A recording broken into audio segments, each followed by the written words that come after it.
And we're live. And we're live.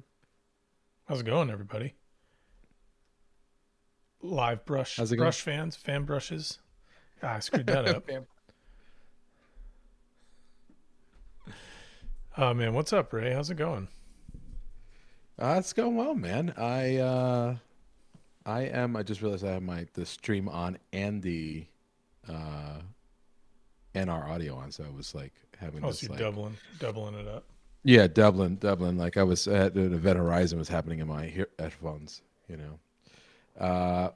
I'm doing fantastic actually because SG Katani Katine. Oh boy, Katine. Sorry, I have no idea. I don't know. Sorry for the pronunciation. Subscribe to a tier one. Really, thank you so Oh, much. thank you so much. Uh, dude, it's great. How about yourself? What are you working on, Not man? bad, man. Not bad. I'm back on this image.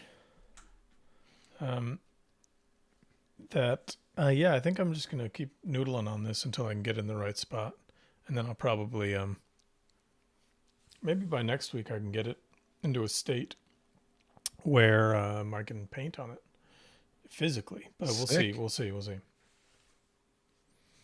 Wait, you don't make like a promise and then just go I'm not back on the saying. promise I'm like just two saying. seconds after you make it. I'm saying like we'll see.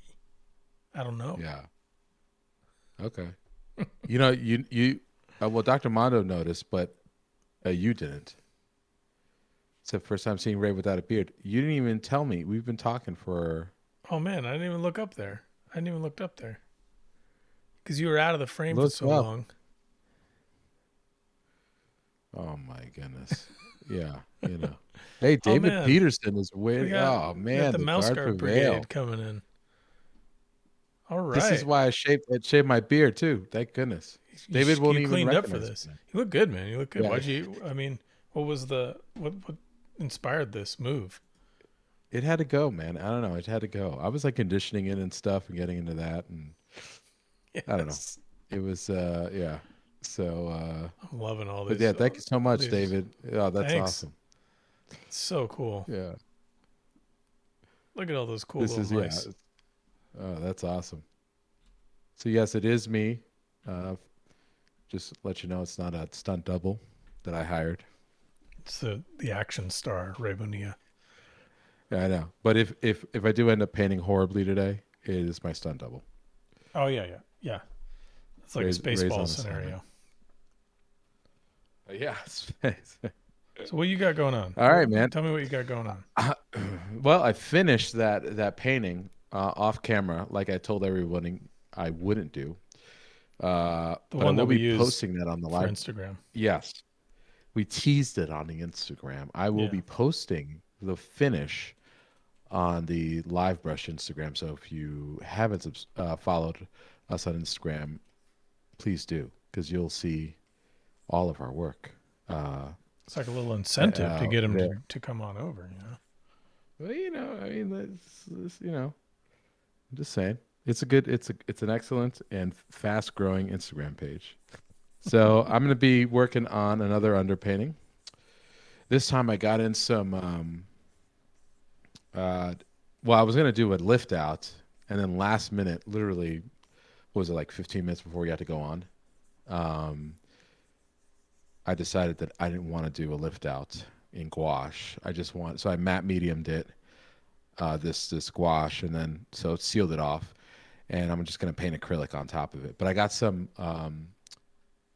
raw umber acrylic in, and I'm super excited to use it. So Oh, sweet. yeah, dude. So that's what I was doing here. So that's where I'm gonna to go. So I'm actually all these like little paintings that everyone's seeing are actually studies for larger works that I'm going to be doing for upcoming shows. So the fan brushers, is that where we're going with? I mean, I I forgot liked who had it. said that. Yeah, I forgot who said it, Was but it it's I was it like Lord it a lot. Adornable or Vex Verde? You know, I think it was Vex Verde actually. um, yeah, yeah. You can take It could have credit if been. you want. Hey, Dave Peterson's asking if your lack of beard freaked anyone out in the household? Well, there's a lot of disappointment. There was, Do you scare anyone? when you Is the make, no, not really. Thank goodness. Not the people I didn't want to scare. Um, but I have like back in the yeah, Rex already said back in the day, my stepdad shaved off his beard mustache vertically, and we didn't notice until he pointed it out at dinner. Like I remember as a kid, my dad shaved his mustache, and he was talking, and all of a sudden he pointed it out at breakfast, and I was a little kid, and everyone was laughing, and my brother like walked in. He was 4 years younger than I was, and he was like a little like maybe it might have been three.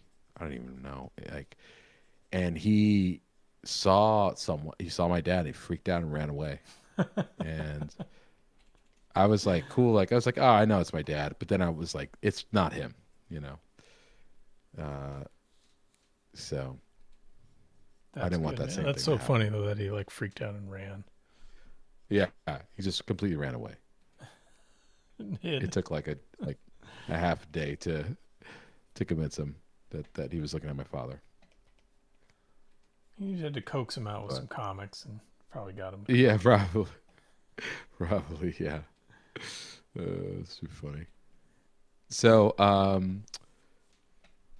have you? So you saw the Batman, right, I did. I saw the Batman. Everybody, the dude? Batman So is okay, without good. spoiling anything, okay, I was gonna say like what thoughts on it because I need to see it. I thought it was awesome. Okay, It's. I mean, we don't have to do a whole movie review, but no, we don't it's have to. We very don't cool. have It's to. like a very cool way to do Batman. I'm not gonna spoil Okay, anything. I don't want to be that guy. who directed it? Matt Reeves. He did the Planet of the Apes movies, which I loved. So, um, having him take Batman on was pretty cool. And he even brought in because he worked with Andy Serkis for so much on those Planet of the Apes movies. He had him come Yeah. in as Alfred. So Oh, that's right. That's right. Did Andy Serkis get knighted yet? he should be knighted. I'll knight him. Is he I'll English? do it. He's English, right? Oh wow, Dave Peterson saying Matt Reeves was the producer of the now canceled Mouse Guard movie. No kidding, that would have been awesome. Dang. That's crazy. Well, yeah, I'd he pay to is. see He is that. English, by the way. That's too bad. Hopefully, something happens with Wow. that, man. Yeah, seriously. I assume he Let's was going to restart do this like a lot of movie. stop motion stuff, or I don't know, but I mean, the way he has handled stop motion in the past is really good. Not stop motion. I'm sorry, motion capture. Oh, I I'm was not. like, I'm not whoa, thinking he did straight stop here. motion when? I was like, you talking about the original Planet of the While Apes? you're I on thought it this was the one with topic, James Franco. while you're on this topic, will you please talk about David Fincher's Spider-Man? Oh yeah. Oh yeah. Okay, Kate has made a request for us to talk about something that came up last night that she hadn't heard of. I was telling her about way back in the day, not even back in the day, like right before Sam Raimi Spider-Man movies. The option that they had for a director was none other than David Fincher. For the Spider-Man movies? Oohs and ahs, oohs and ahs. Yeah, yeah. So the this is this is a story I'd heard about early production. It's in one of like some making of documentary somewhere. Anyways, Fincher was up to make the Spider-Man movie, and I think this was around like Fight Club time, Wow. probably Panic Room time. Anyways, I guess he was wanted to do it, but he said the only way he would do it was if he could do it without an origin story, which I guess the studio wasn't going to go for. But I mean, honestly, I hate when they do origin stories in movies. So this idea that, which is one spoiler I'll say about the Batman, is they don't really do any sort of origin story stuff. Um, Oh, okay, good. I was so getting the feeling that there wasn't that. that's why it came up when we were talking about the movie, because it's just like everyone knows how Spider-Man became Spider-Man. We don't need to go over this. It's like, Yeah, now they do. Yeah. I mean, and it's just like, I don't know. I was actually disappointed that they did it a little bit in the latest guy. What's his name? Tom Holland. Tom Holland. I was a little disappointed that they did it with the Tom Holland movies as well, because it's like we don't need that. Anyways, my point here is that a Fincher Spider-Man without an origin story would have been amazing, or really weird. It could have been, yeah. Well, yeah. Well, it could have been as awesome as the Tim Burton Superman film. Well, yeah, I mean, that was taking a huge risk, and it worked out. I mean, I've been a long advocate for that being like the big turning point in the success of comic book movies was Tim Burton's Batman. After that, No, I mean, big I mean the chances Superman started getting film. happen. Death Superman Lives, or the Superman Lives. Yeah, man. But if you want to see a really cool documentary, everybody in the chat, check out one called The Death of Superman Lives. It's this crazy movie about the Tim Burton Superman that never happened. It would have starred Sir Nicolas Cage. A Night of the Realm. Just think about that. Night of the Realm, man. I'm telling you.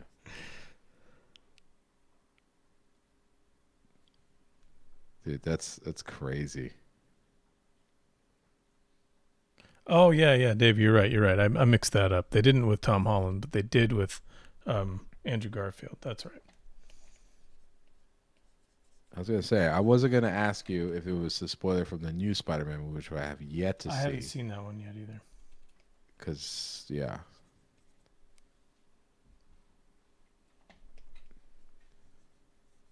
I'm behind, man. I'm behind. dude, you're behind. I'm. You're way I was behind. so happy last night. The last 2 nights for like 15 minutes, maybe 20. I actually got to play some video games. Isn't that crazy? Oh man, what'd you play? Star Wars Battlefront. Yes. It was the only game that didn't need it. That didn't need an update. Yes. That game was super fun. I only played a little bit of it. Yeah, dude, it looks great. And did you play with a new computer yet? No, I bet it looks nuts on Dude, it's the new machine. 4K ultra settings. Oof. Damn. It's like I'm in there, defending, You're actually in Star Wars. crushing the rebellion, once and for all. Kind of messing with my composition over here a little bit. Dude, so yeah, I'm taking a look at what you're doing here.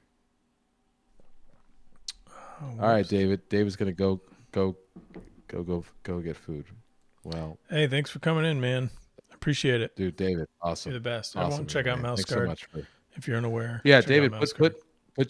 put your link in your stream, Twitch stream, and your general website for Mouse Guard, because people need to know if you're still there. Yeah, if you're not there, it's okay. Well. Oh, there we go. Check it out, everyone, and enjoy, because you're gonna love it.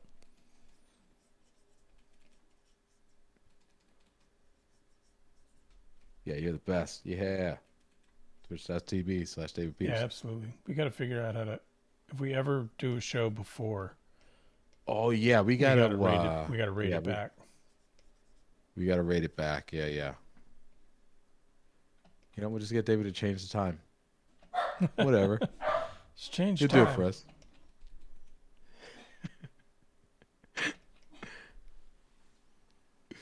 Oh man. All right. So I'm gonna on this piece. I think I'm gonna do some big changes today. We'll see what happens.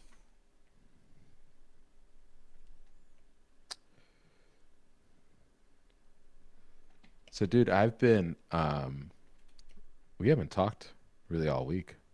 I just realized that. No. What's new? So I've been really into. I'm getting back into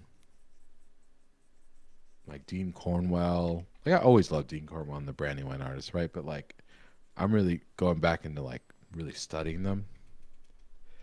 And the big thing that I'm getting at, it was after actually that John Burton, remember that landscape painter that I was talking about, Yeah, yeah. who did yeah. So he just talked about like grouping shapes together as much as possible in his paintings. And it's something that I knew and I understood in terms of values and you know how to do it with that. But I don't know. It's like one of those things where like you do it for so long and then when somebody goes you go back and see what somebody's saying, it's like, "Oh my God, I had really no idea." Does that make any sense? Yeah, yeah. I think Like this I happens you to like me. you really fully understand it, you know. And it's like, man, I am just all in about like now like just value grouping and I'm really trying to simplify my pieces. Cuz you get up to a certain point where like when you're training and you know this better than anyone, you know, that like, you know, you have a goal at first is to like you learn how to render, like you learn how to model things and bring things up to a pretty high fidelity and then like oh that's all you want to do. Yeah, And yeah. because it's like That's a the new fun stuff. skill and you that's the fun stuff and it's also kind of like you know the idea of finish and the mark of finish and all that stuff and of course for illustration stuff tends to be like that, you know, it's like things need to be just a tiny bit tighter. Yeah, um, like almost too but tight at sometimes, you know. yeah, yeah, you know, like and so I kind of you know brought that sensibility into my fine art stuff and I've been trying to break it here and there and trying to simplify things. You know, I've been kind of like I don't know, just trying to do better paintings and messing around with different ways of doing that. Um, but so now I'm getting to a point now that once you get to a point of rendering, it's like, okay, how do I go about like I like still like doing it, but how do I go about simplifying and making something feel like it's super rendered when it's really not? And you know, those brand new white painters, they would do that with all their pieces. You know, they were pretty painterly painters, but man, like you would think that there are some of those pieces look like they're super involved and they aren't, you know. Yeah, it's like a matter of It's like editing, I guess. carefully, yeah, yeah, exactly. And this value grouping, you know, grouping like entire shapes and pulling entire shapes together is their way of editing down stuff, and like it's super exciting uh, to kind of do that. And so I've been, for those of you who don't know, so what I do is I work from photography. I work from for my pieces, for my especially for my fine artwork. You know, quite a bit with illustration stuff. It's I use a ton of reference. I just instead of like one or two for a piece, it's like 40. You know, Yeah, yeah. and and so the the thing I'm starting to do is take everything, put my entire reference in black and white, and just edit it just in black and white so that the values are grouped as much as possible Hmm. into And like these you're like law limiting the like overall maybe values. yeah, yeah. So like right now I'm working on this like one area that's just I've grouped it together and they're pretty much the same value but there's a slight maybe a slight value difference so like they're super tight though it's everything's in a really tight value range. And if you look at people like Dean Cornwell and stuff, like they were pulling together as much of those shapes as possible in their pieces. You know, you've seen that stuff. You know, Yeah, yeah. where like it's like the ground all of a sudden goes into a figure. You know, or like it's pretty close in value to a figure, one figure that you don't see, but then super contrasty in the main focal point, and so There's a it's like just a been there's a lot of like implied line, like when they're doing that. yes, Like yeah, they're exactly. they're grouping values, and they're not being like so specific about all the separations. Yeah. like implied line. Yeah, yeah. That's it. You know, and I still remember the first time like I really saw that, and that was with you after you came back from a session with Randy Barrett, Oh and we yeah, yeah. pulled up that Howard Pyle painting with the people like charging like an officer on his horse. Yeah, yeah. It's in the like strangely wondrous book. Wondrous strange, yeah, Yeah, yeah. stranger, yeah, Wondrous wondrous strange or something like strange that. or strangely wondrous, yeah, yeah. Um, and it's like, that's it. That's totally it. And I just realized I got to do more of that. So that's why I'm planning my underpaintings so that they're super simple in value. And then what I could do is I could maybe match if I ever wanted color. Uh, you know, when I'm messing around with the color, I'll match the value, but I'll shift the color more rather than sacrificing a value. Right, right. You'll make a yeah, I get it. You make a value choice over a color Yeah, choice. right. And so then let's say I got like this area here is like all the same value, right? That I'm blocking in. In the actual color, when I put color on top of this, I will put maybe three types of colors, but they'll all be the same value. Yeah, yeah, I get it. Yeah, We actually got a couple which is questions in freaking the hard. chat here that I think are Oh, pretty okay. related to this. Well, first one's about value, which is great, but let's there's actually a great one about composition changing. Um, SG Katine, is that right? Is that what we're going with? Um, hey, what are you guys' thoughts on making major compositional changes in the middle of a painting? If you think it would be significant improvement, is it ever worth it? I think when you're in the paint, I don't think it's ever worth it to make like just start No. over at that Yeah. point. Like when you're at this black and white stage like I am, you can do significant stuff. And in the sketch phase that Ray's going for, you could probably do significant compositional changes. But once you're going to final, it's not worth making huge changes. It's because it's just gonna one big change is gonna affect everything. Just gonna result in you repainting the whole thing. The other I question will though say, like, was, I would. oh, go ahead, go ahead. No, well, I was gonna say, like, yeah, it's just better probably to do because you're literally changing the whole piece and its entire identity. So you might as well just do another piece. Mm-hmm. But like that type of stuff like that we're talking about, we're planning like you see where Tyler's doing this in Valley. He's talking about changing compositions and stuff. You notice like, and I talk about like kind of grouping things together and simplifying my information. Um, that's all done in this value stage. It's very early on in the process.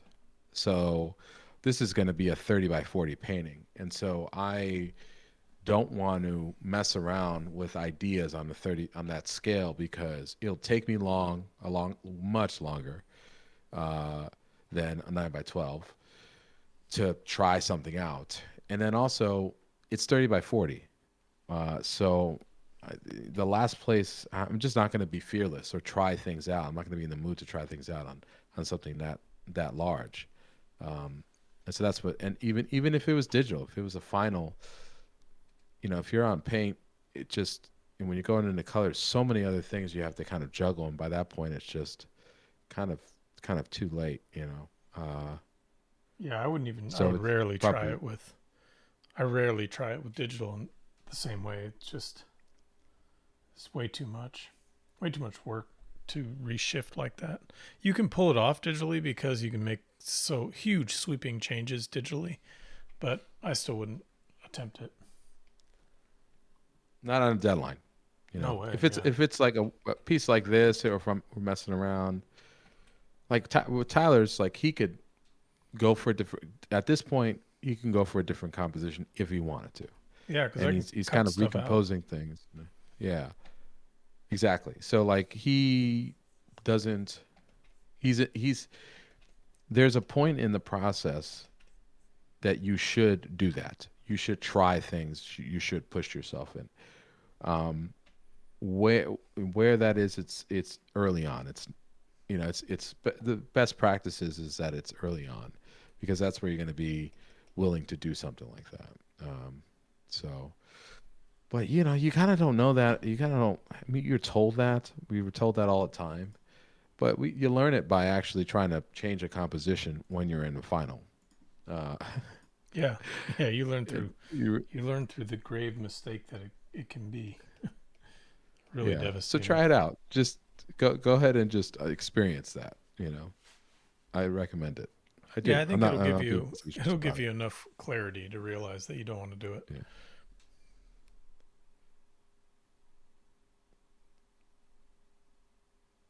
So Oh, so we Stabby got a Road Game says, yeah. Go ahead. we got a ton. Awesome.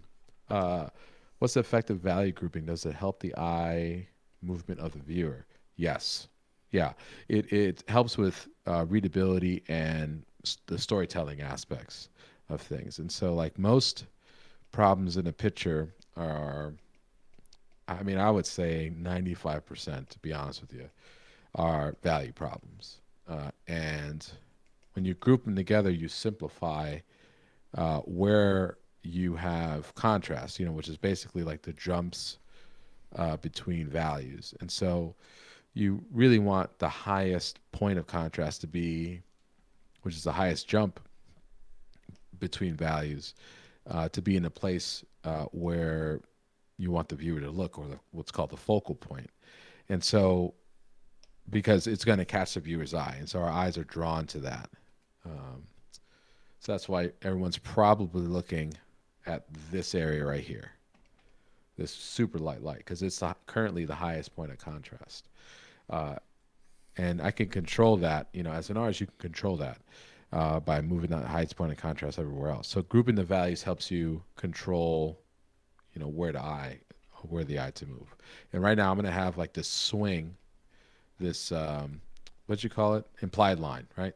Yeah, yeah. There's an implied line that's going to go here, and then there's going to apply line that's going to go here, and then there's going to be one that's going to zigzag into this area here. So it's going to go 1, 2, 3, 4, and then I'm going to have imply lines going straight down all to this, because this is the focal point right here. And that's how you figure that out through value. Yeah, and a lot of this goes back to, as living organisms, we have like really high pattern recognition, and we're kind of evolved to just target high contrast, as a hunter, just like you'd see with like a cat or a dog or something. They have this, they'll target Or things that pizza. are, or pizza. Pizza does a pretty good job of Pizza the Hut, so it's like, it's kind of playing with that aspect that we know how human vision is, and people tend to look at things that have either sharp edges or high contrast when it comes to like high value contrast. So you're manipulating that aspect of vision.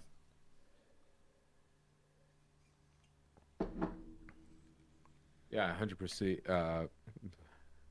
100% agree. And so, and the term Brandywine Stabby Road is Rogue is there's this artist, a group of artists called the Brandywine School of Art. You can look it up, and it's Brandywine is actually a river in rural Pennsylvania, and that's where their school was, and so that's why they're nicknamed that. So N.C. Wyeth and Harvey Dunn, they were Brandywine artists. So just look them up and see why it's really easy to find. You probably have seen his work. He was Yeah, a he's Brandywine artist, really and it was all recognizable. artists. Yeah, I mean artists that were trained under Howard Pyle, Pyle.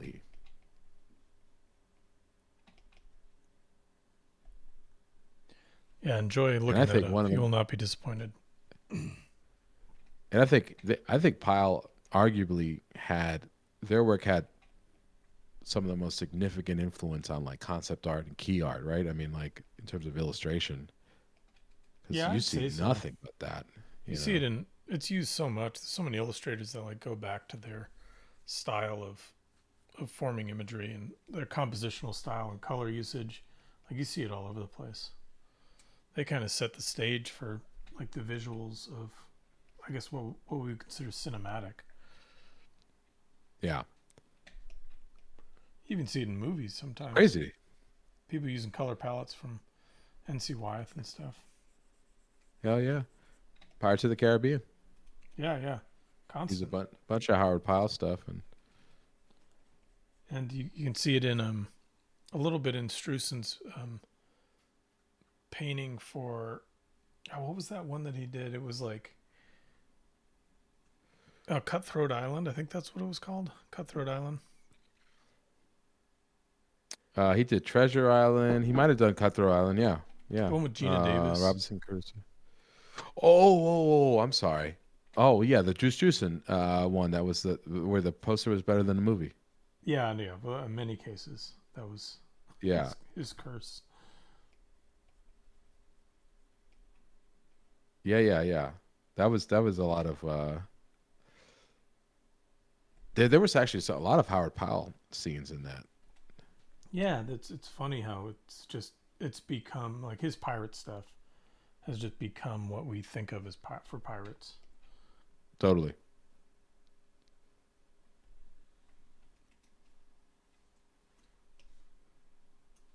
All right. So thanks for that question. Do you have any more?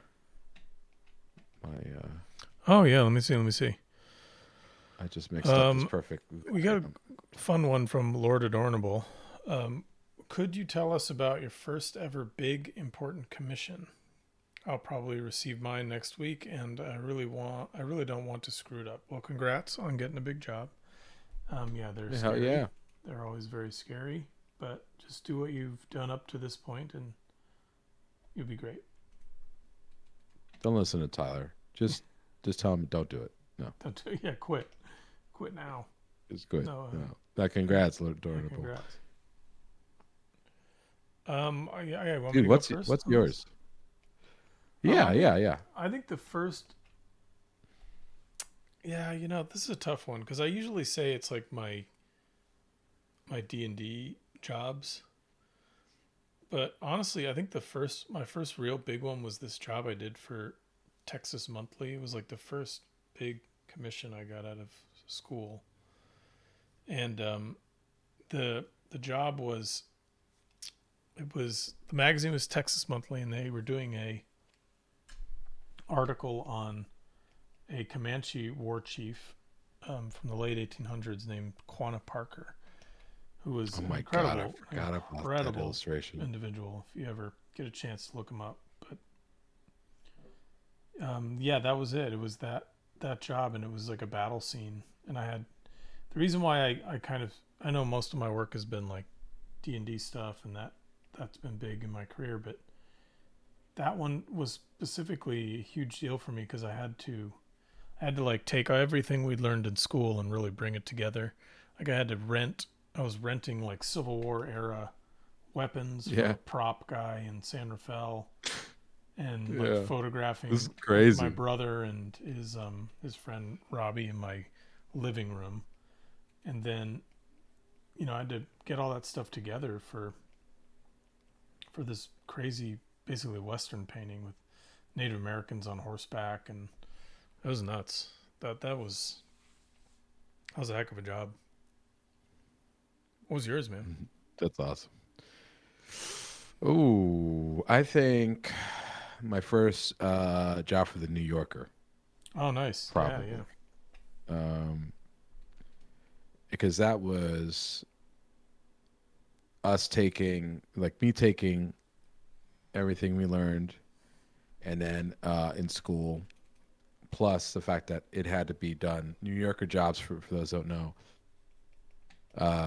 the illustrations inside, not the cartoons. I don't know about I think the cartoons are just sort of brought separately, I think. But if the commission illustration work um, is assigned to you on Friday, I think. I think it's Friday or Thursday night. Thursday night, Friday sketches are due, Monday finish. Yeah, yeah. I've had some Sometimes they jobs get like you on this. Friday. Yeah. It's it's crazy. Um so you don't want to mess that up. And yeah. No, it was a illustration based off of a review for this play called the Fabulous Miss Marie, which was about the Watts riots in L.A. Hmm. And that was yeah, that was great. I put everything I It's a had killer behind piece, that man. piece. Thanks, dude. I loved your Texas Monthly piece. I remember when you got that. That was huge, man. They were a huge publication at the time. It was like, whoa, Yeah, it was crazy, Texas man. freaking I Monthly. and when you get a job like that, sometimes you get more jobs from that client. So I ended up getting something from them later, but it was like pretty funny. It was this job I hate to even like.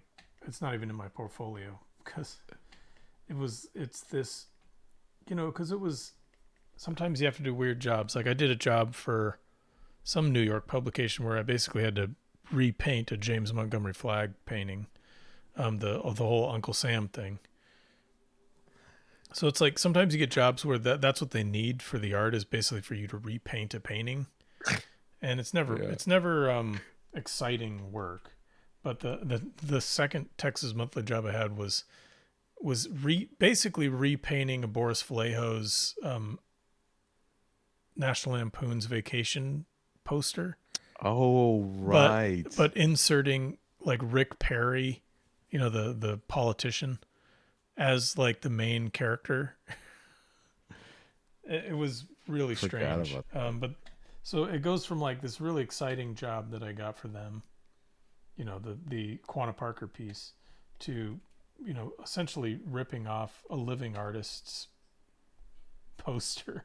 I know I almost never bring this up because I'm so embarrassed that was the job, but sometimes you have to do jobs like that. I mean, you can either say no to them, which is what I would do now, but since it was early in my career, I said yes to everything. Um, yeah, so yeah, but sometimes you do weird jobs. There's some jobs that you've done, and it's like the description. I ain't gonna, I'm not gonna mention any of them You because, talking about the Mormon but jobs? it. No, no, no, no. Those are crazy. Those were crazy I love jobs. those pieces. Yeah, yeah. No, no. There's how do I say this without revealing anything? Oh, the video game cover. Oh yeah, yeah. Yeah. I did this cover for Konami, and it was it was absolutely bananas. It's one of those games like back in the they probably still make games like this, obviously, but it was one of those games where you'd get the game and there were like 5 games in the game, and this game it was like an Indiana Jones game. Maybe there were 4 games. I think there were 4 games. It was an Racing Indiana car. It Jones was game, a race car game, like a NASCAR game, a an airplane like flying game, and it was like a pinball like ball it game. was a yeah, pinball game or a pool game or something like Pool, that. yeah, Yeah. that's it. Pool. It was like pool ball game. And it Yeah. was like we need to have a cover that has all that. And I'm like, what? And they luckily they had a concept because I'm not like editorial person in any way. So it was like, please have an idea on how to do this. And so what it was like the knockoff Indiana Jones character is like running away from these cars driving down a road, and there's like a big ancient like Aztec temple in the background, but then there's like a P-51 Mustang chasing another like Spitfire or something in the sky, Oh and yeah, and then that's the right. The balls, like the Spitfire. huge Yeah. balls, are like bouncing through the landscape. It was so absolutely crazy. Um, yeah, there's some weird ass jobs you got to do out there. Dude, you know what? Now that I remember the Aztec temple thing, that it sounds like the premise to Kingdom of the Crystal Skull. Did George Steele, You know is he what? I inspired? wouldn't put it past him. I wouldn't put it past him. Inspired by my incredible Yeah. pinball game. I love that combo. I love the combo. I remember when you were working on it because I didn't believe you, you know, and Yeah, you were yeah. like, "You got to see this thing. You got to see this thing." And I remember seeing the sketch, and I was like, "Dear God." I had like a friend photograph their. They had a model or something. Who was it? Somebody we knew from art school had A Oh P fifty yeah, it one was. model. No, it was Bryce had the P-51 model. That's who it was. Oh And wow. I got him from he. I was like, dude, can you just photograph it at a bunch of different angles, like outside, in sunlight? And I'm like, with it, like I drew up a mock of like kind of want the light coming from this angle. And so he like went out and like photographed all these pictures of his model and sent them to me, and like used those to paint the P-51s, because I just, it was a quick job. I didn't have time to get a P-51 model, and it was just silliness. But you got to just crank it together sometimes. Yeah. Oh my God, that's so funny. I love it. It's funny I how love those it. like jobs occur, and you're just doing them in the moment. And there's stuff I would just not do anymore. Yeah, yeah. I mean, well, that's the luxury, right? I mean, that's everyone's got them. Yeah, yeah. I definitely have them. You do crazy jobs, and then you get to a point where you're like, I'm going to do the jobs I want to do. Yeah. You can't always do that. So No, you can't. You can't. You know. Even with shows, like I remember the big thing in galleries is themed shows. yeah, yeah. How do you And it's deal with like, those? movie monsters. We got this. Some of the galleries, some of the usually smaller galleries, like when you're first starting out, have these type of shows, and like people, they'll have theme shows like Teenage Mutant Ninja Turtles and this and that. And Or like Star Wars. Didn't like uh, Jacob Collins do like a Star Wars thing or something once? yeah, yeah, yeah, I think so. Um, and like you, it's like the thing you do when you're trying to get into a gallery, a specific gallery, and so it just gets your start. And so, like, sometimes you don't want to do them, but you're just like, oh man, I got to do this thing Yeah, so I A lot can of jobs just pay sell the a piece bills. and stuff. Yeah, Whoa. for sure. And now I could be super selective about like the shows I want to do. It's incredible. Kate just sewed a whole thing here while we were doing the stream. A sweater for the cat. We got cats, so they need sweaters. And that just happened. What happened? Sorry. Sorry to space out on you there. The cats have little sweaters because they're hairless cats, and they get cold. And she was in the other room, just use a sewing machine to make a whole new sweater for the cat. I'm like, how long have we been on here? 45 minutes. Amazing. Jeez. Kate's been doing a lot of stuff, and everybody's been clamoring for Kate. No. Chat And wants just you. doing She's the. sewing. She's sewing stuff, guys. Anyway, sorry. Oh man, you know what? Saying? We should just turn Livebrush into a sewing stream, and just put your set up your Logitech right on the sewing machine, and we'll answer questions from chat.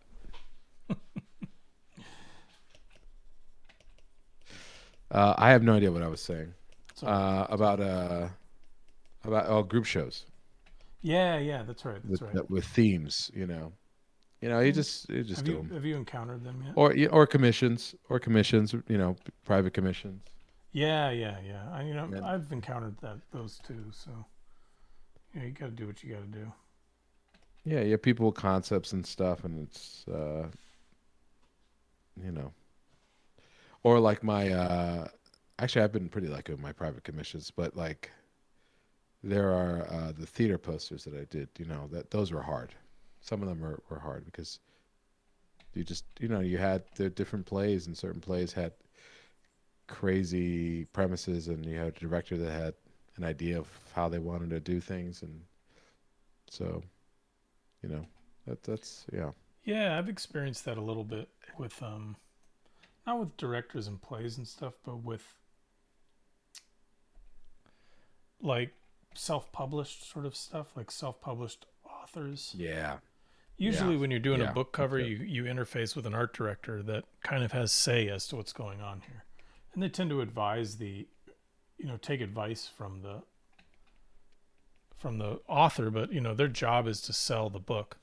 So they're not going to I imagine they can reserve some like veto power from the author, but when you're working directly with the author, it becomes like a very different situation, because most of the time the author wants all this stuff on all their favorite moments, or one really specific moment, and you kind of have to, you have to be like a diplomat and figure out how to be like, well, the whole point of this is for people to pick it up off the shelves, right? So we need to do this and that and this to try and get that. So you kind of have to make your arguments, whereas you wouldn't have to do that Yeah. so much with an art director. But yeah, I can see that having the same kind of issue with a director of a play is it's almost like dealing with the author. But the author, 100% is. Yeah. Yeah, for sure. And it's yeah, they have their, but yeah, that's when you're like, it's a job is a job. You do your best, and not everything's going to be. Illustration is like a is the is a compromise, right? So it's art by committee. Sometimes that Yeah, committee is large, sometimes it's small, and so a lot of yeah, times that's it's the art large. of it. A lot of times it's large. Yeah, yeah, a lot of times it's large, but Man, that's I'm that's not also gonna the fun even in it too. I'm not gonna name names on who this happened to me with, but I had a job once years and years ago, um, and I'm like almost done with this thing, right? And it's like 7 or 8 portraits in one image, and at the end of it, this is a committee scenario, right? I'm dealing with like 5 Wow. editors, no art directors, 5 editors, and I'm right at the end, and the piece is due, and I send it in, and then one of the editors, just one out of the 5, writes back to the whole group, including me. He's like, "Yeah, you think we could shift the light on all the portraits so that it's more center, like to move the light, which consists of repainting every single portrait." And I used reference like from it was montage, right? It's like reference from the magazine, from actual photos from Right. events. It was a bunch of like athletes or something. So I didn't have the actors, I didn't have these people that I was doing portraits of.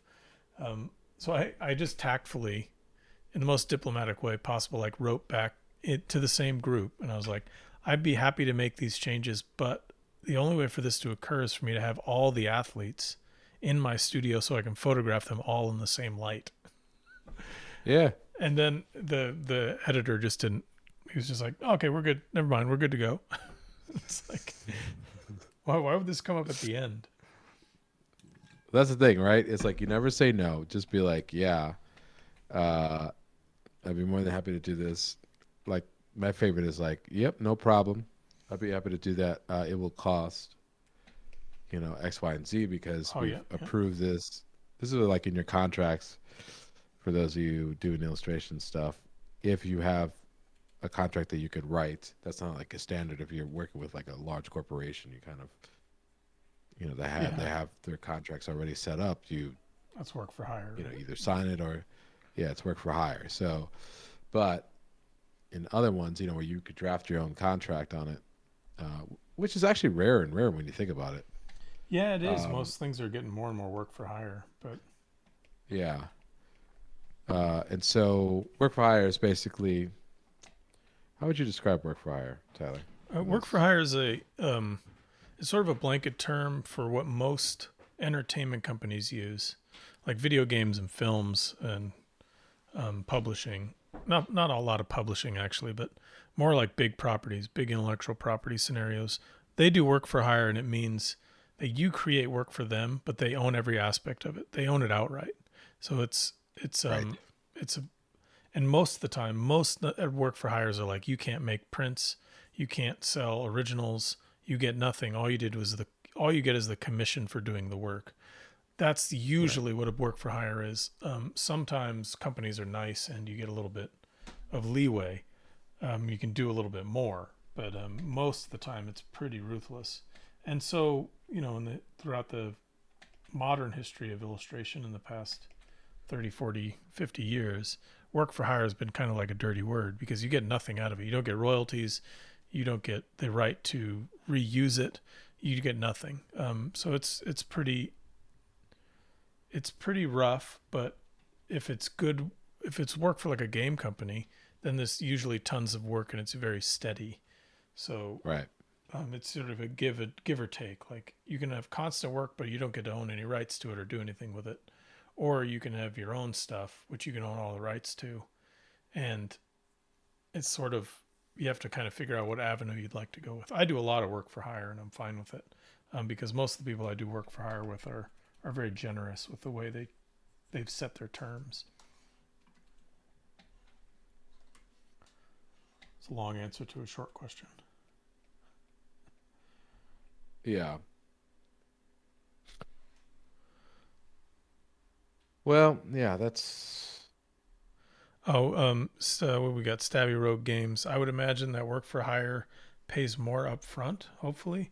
Well, it doesn't pay. I mean, it's like you pay when the job's done, but it's not more either. Oftentimes it's less, and oftentimes it's smaller fees. So, but it's about quantity, right? You do a lot of work for hire and you get a lot of paychecks. Um, but if you do one big piece that's your own and you have the rights to do all kinds of extra things with publishing it, then then you're getting more. But there's also few and far between those jobs, anyways. yeah, and also like if it's like we did design like a logo or something. Like I did a thing for a whiskey company, Uncle Nearest Whiskey. Like I did their main like sort of advertising graphic. Well, it doesn't make any sense for them to give me the rights for it. So they're gonna have a full rights buyout. It's like, which means that they own everything because they're gonna want to reuse it over and over again and not have to pay me. And so in that work for hire job, you know, um, it's work for hire esque. It Yeah, makes yeah. sense. A full Yeah, buyout is sometimes essentially when you work have for a hire. full buyout, then you can. It's pretty lucrative. Yeah, that's where you have negotiation power because you're the illustrator doing the work for a company that is asking for the rights, whereas they don't even have a work for hire contract, right? They're not saying like this is work for hire. No, They're just no, asking no. you to do Yeah, the right. work You're and they right. want to buy it out. Right. Yeah. So it's true. It's not really work for hire. Like doing Marvel was. I guess doing comic books would be considered work for hire, right? Or not I with think like so. I haven't done with any a couple of comic work. caveats, right? Yeah, I haven't done any comic work, so I'm not 100% sure, but I think it is work for hire because you're painting You their should have asked property. Peter, David. You should have Yeah, he would asked know. freaking David when he Oh, was we're here. talking like mainstream comic, like Marvel and DC, and like that would Yeah, be work yeah. for hire because those are huge IPs. Like, there's no way you're going to be able to reserve any rights. Maybe Right. they You can grant you the still you right could to probably sell pages. I think they do. They do. They give half the pages to the penciler and half the pages to the inker. Okay, I think yeah, is the yeah, way they work it out. that's nice. That's Uh, generous because you know you wouldn't even expect that, right, from like Disney or something. They'd be like, no, you can't do anything with this. yeah. And you see them in Comic Con too. They do sell prints of their covers and things like that. And Yeah, like Alex Ross does. I mean, he's made a whole empire off of that. So it must yeah. be a generous work for hire contract if he's allowed to do that kind of stuff. I haven't done work for them outside of licensed work, so I'm not really sure. Yeah. So this starts as comic covers. Those do not pay well. Yeah. They do not. They do I've, not. I've, uh, I've heard that. I've heard Yeah. that. So the goal, the advantage of the comic cover, however, is that it is like if it's an IP that's popular, like I don't know, Deadpool, Spider Man, you name it, Star Wars. Then if you could, you know, if it allows you to resell some of the reproductions, reproduce it and sell as limited edition prints or something like Alex Ross does, Hmm. because like he'll sell G Clays of like all these things, and he's got it worked out that he could do that. You could make some money doing that. But it's almost like it's like advertising for you. It's like what you do with it. Um, Yeah, and that's a great opportunity too if you can get because if you can get the rights to sell prints on those kinds of things, man, that's huge because it's they're like playing. such It's famous like playing for the characters. Super Bowl. It's Yeah. like playing for the Super Bowl. Yeah, You don't exactly. get paid anything. I mean, certain things are covered, but you don't get paid anything. But the advertisement It's massive. is massive. Even though I have issues with that. The I still can't believe they don't get paid though. I think that's Yeah, ludicrous. for the Not Ludacris the rapper. like I you'd mean think they would Ludacris get like a you think you'd get like a bonus or something. You know, they're paid as yeah, athletes, but sure, but you think you'd get like you know, you guys are all going to be in this huge event. You'd think they would get extra like on top of their regular the pay. athletes get paid more. They get bonuses for that, but like the performers don't. Oh yeah, yeah, it's dumb. Yeah. Yeah. Any funny stories that came from working for shady clients? Yeah, Lord Dornable. There was one time this client of mine, there was this, it was a referral from a friend, really nice guy, but it was everything was done through the internet. I think we had a call on Skype or something like that. And he was in Iraq. Okay. I I don't think think you he told might me have been this in the story. military. And he was talking about how he was starting his company and he wanted this sort of logo and he had this specific idea. He gave me this piece of artwork to basically copy composition Great. and everything. Like Oh boy. and Red uh flags all over the place. and he was like, yeah, I'll pay you. And it was like, I'll pay you through PayPal and stuff. And I just basically had, he was just, yeah, I would say that was shady, you Did know. it, and you You got know, I don't want to did talk you do bad. the He was a work and nice get guy. nothing? I did the work and I sent I think I sent a low res JPEG and I Oh, was like, okay. I Yeah, want the yeah. money up, you know, I want the money. And but it took him hounding him because I said, you know, he signed the thing saying that's when the contract was and everything like that. But you know, when the due date was and payment, you know, after 30 days, I think I gave him and yeah, and it was just like I thought I was never gonna see that money, you know, ever This again. is something to And think then he about was like, though, or at least a lesson for the folks in the chat is if it looks sketchy, don't send them a full res image at the end. Send them something really no, small. no, If it feels sketchy at and the you start, ask for a percentage of the job up front. 100%. Ask for Yeah, half up front, and if they absolutely. run, that's fine. They weren't gonna pay you anyway. Yeah, if they run, then They they weren't weren't gonna going to pay pay you you. anyway. Absolutely, yeah. If they run, that means they weren't going to pay you. Yeah, I get I that mean, with commissions. I get a couple of times with commissions, like people, oh, can you pay me something? And I'm like, okay, well, here's it. I asked for half up front. Here are your choices, you know. yeah, And yeah. You you got know, to. I mean, it's okay.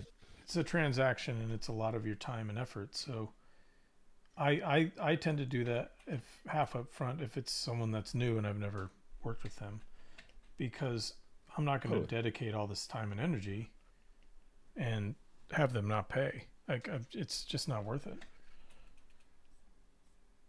It's tough when you're starting out, man. You're struggling, and you're just, oh man, I mean, you know, we, we feel you. You know, and you're just trying to pay the bills, you know, and you're just like, Yeah, this is the only option, and to say no to something like that, it's just like it leaves a pit in your stomach, like, oh, you know, but it's just not worth it because you'll never get paid, and then you'll feel even crappier that you wasted your time and your talents on, you know, someone, a scammer, basically, you know.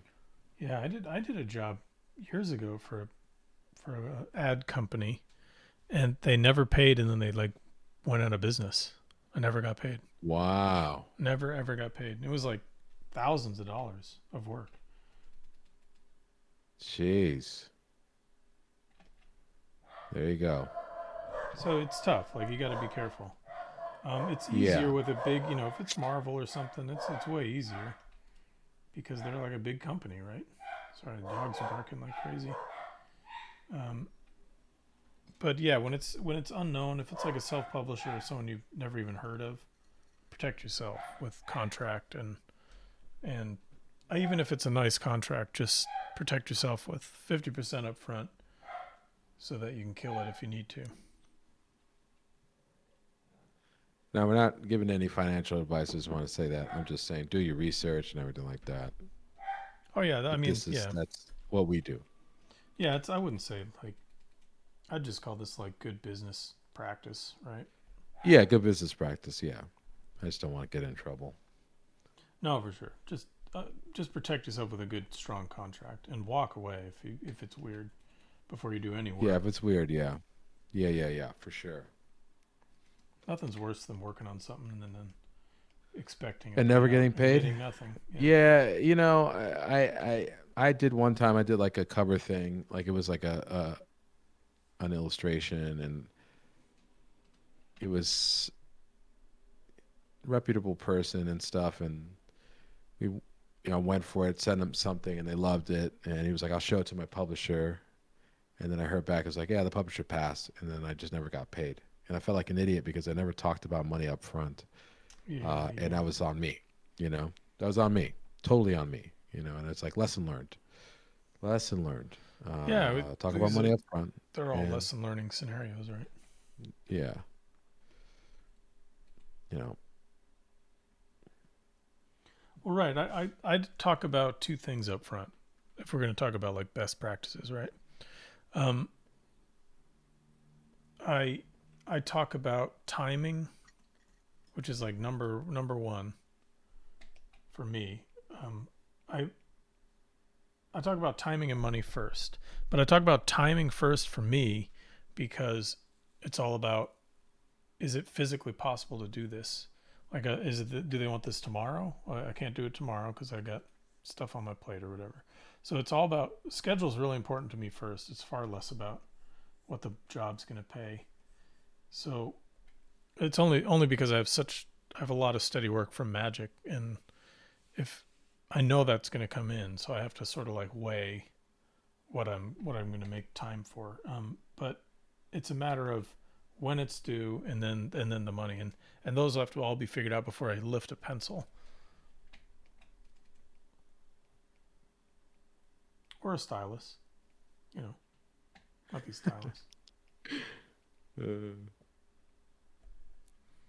All right, we got a question from yeah. SG Katine. Do you guys think it's worth trying to get an illustration rep early in your career? This is an interesting question. Should I answer this? What do you think, Ray? You know what? So I tried to get a rep early on in my career, and a lot of illustrators told me not to. Right. Um, and I was like, but I want steady work, like I need work. Uh, and I just couldn't get one. I just couldn't get one. And But I thought, I think at the end of the day it was fine because I've had other friends that have had reps early on in their career, and they've gotten work, but they've ended up amassing a portfolio of pieces because they were so early on in their career of things that they didn't really care for. And if they were doing those types of jobs, they're getting offered more and more of those jobs. And the rep is there,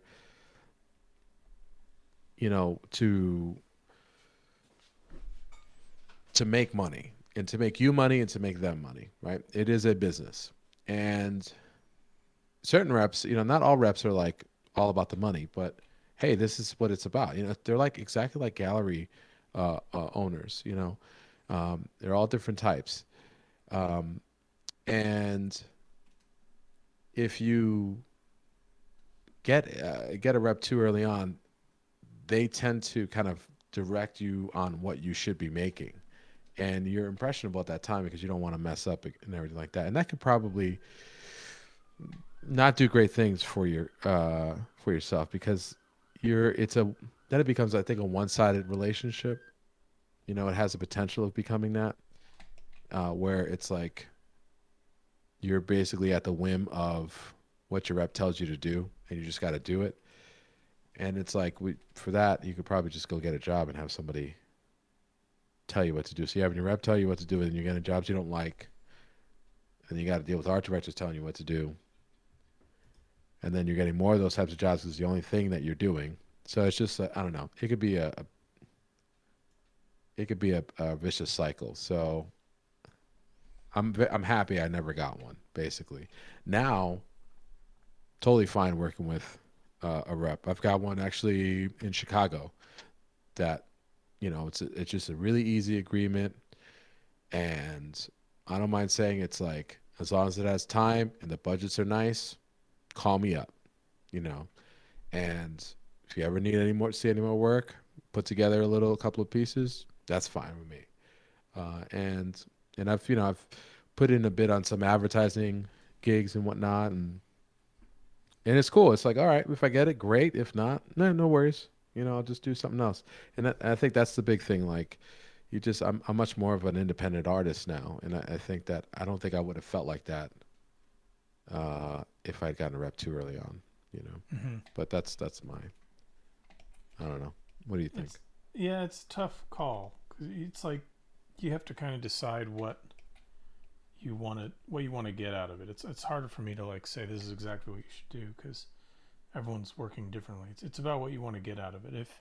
If you just want if there's like clients you really want to work for, and you have the opportunity to work with a rep that can get you that work, then go for it. As long as it's like a good relationship and you're interested in working with them and you like them and you work together well. But if it's just like there's the other option of you just want work to be coming in, then a rep's great for that as well, because they'll just they'll do the legwork for you. They'll bring you jobs, right? And that's what they're supposed to be doing anyways. And if that's all you want to focus on, that's great. Like I think some people I know have a lot of different clients they can be working for. There are some from their reps, some not from their reps, and it's like when you get into that situation, it's like, well, what direction do you want to work in? Do you want the stuff from your reps? Do you want the stuff you've built on your own? And then you have to decide if you want to be working on the things you've built on your own. So it can be an interesting situation. I will say though that in this day and age, I don't see there being a ton of if you're working in video game illustration or tabletop illustration or fantasy illustration, there's not really a huge place for a rep in that situation, because most of the people that are looking for that kind of work, most of the publishers and art directors, are just going to go to ArtStation, where it's just heavily saturated with fantasy and sci-fi illustration work as well as concept work. So you can probably just get by on having your portfolio on that side alone, and then handling the work that comes in. But you just have to remember that the point of an agent is that they're there to handle all that sort of paperwork stuff, and negotiate stuff for you. So if you don't want to handle that stuff, then you should probably get an agent who will handle that stuff for you, or find someone who that isn't an agent that will handle that stuff for you. So there's a lot to consider there as to what you need. I would say, if you're strictly sci-fi fantasy, you could probably get away with not having an agent because it's mostly work for hire, and it's mostly pretty simple contracts. But go ahead. Sorry. No, I was going to say, and the thing about reps, it's not like, I think there's certain jobs that you can only get with reps, and it's in traditional print media usually. Yeah. It's in in that realm, because there are things called art buyers, and those art buyers do not talk directly to artists. They will only go towards reps because they need as many options as possible. So if you got something for, like, if you're Anheuser-Busch and you want to do this set of T-shirts or something like that, or just like a huge campaign, let's just say a huge campaign or something, and you need certain styles, you don't have time as an art buyer to go to each individual website. You need one place or a handful of places that you could just have somebody just send you a bunch of artists so that they can then choose from, and that's where reps are really great about. So there's totally that, and Tyler's 100% right. If you want to get certain types of work, you're gonna need a rep. Children's books, that's another thing. Like, you're gonna need a rep. You need a children's book rep. Uh, to like handle like large deals. That's and then negotiations is huge too. I also think that like negotiating, I'm glad I like you just learn how to negotiate as an artist. Uh, and I'm glad I went through that very uncomfortable part, because it really trained me. It trained me to be more confident in my worth as an artist. Yeah, Now I know my I worth, and you know, I don't care. But right. before it's not so much. Because you feel awkward. And I think from my experience, like I learned that slowly, right? Because I had a rep that as I still have a rep that handles a lot of that stuff, and so it took me a long time to figure out like what's my worth, and now I've got it very figured out. Like I know exactly what I want the rate to be and what my time is worth. But I think it took me a lot longer, and I did a lot of jobs that I didn't want to be doing, but I just had to do them because I just didn't, it was just taking what came in. And there are I Yeah, did a lot of jobs that today I'd be like, no, there's no way I'm doing that for that rate. And period. Like yeah, totally. that's kind of how I see it now. Oh my God, yeah, 100%. Believe me, yeah, yeah, yeah. I've definitely done those jobs. But you gotta do what you gotta do, right? I mean, Yeah, that's yeah. the thing. And don't don't let anyone crap on you. If they do, they're not your friend. Like, you got to survive, and it's don't buy into that BS about being an artist, and only working on specific things. Like this, I'm trying really hard not to swear, but Just swear, dude. it's just like, no, man. Can I swear on this stream? Yeah, No. yeah, you can. It's So not for kids. it's not for kids. Yeah. So just do what you need to do. Do what you need to do. You know, to survive, and don't ever feel ashamed about that. Yeah, That's jobs are something I wish jobs, I would right? have told myself. Jobs are jobs, because I would feel embarrassed about some of the jobs I accepted because I just needed the money, and I shouldn't have. I shouldn't have wasted my time doing that. Yeah, and but it's also like shit, it's all a learning experience, right? Like I've done some silly jobs. We were just laughing about a bunch a minute ago. Like they Yeah, just gotta. I mean, they're just jobs. There's no shame in it. It's like oh, you went and like. I mean, to me, the analogy would be like some plumber going to do a job for some client that people didn't approve of, right? It's like, well, but it's a job. It's like, who cares? Why are we? yeah, yeah, for Yeah, sure. yeah, I just think also like because you go into school, you know, wanting to get, being inspired by the things that like jobs that like all your heroes are doing. But it's just like it's super rare for somebody to get that out of school. Like it's not. Most people don't. yeah. Like talk to Greg Manches has been super open about that. It took him years, And and it's the same thing we've talked about a million times on this stream. It's like it's the same as like you have to do a ton of crappy paintings before you do a good one. You have to do a ton of crappy right, jobs before you can start picking the ones that you want to do. yeah, yeah, and it's just like yeah, it's just it's all good. Just try and keep improving yourself, and just do what you can, to set yourself up, your lifestyle up, so that you can produce work. Uh, and it will. I think this type of game, the being a professional, stamina is huge. There's so many people that I think that Tyler and I went to school with that were super talented, actually don't really believe in talent, but like super skilled, coming out of Hmm. school, very skilled, very skilled, and you're like, this person's just gonna light everyone up when they come out, and they just completely disappear. Oh, they might have a year or two, and it's great, and then they just completely disappear, and you're like, how the hell did that happen?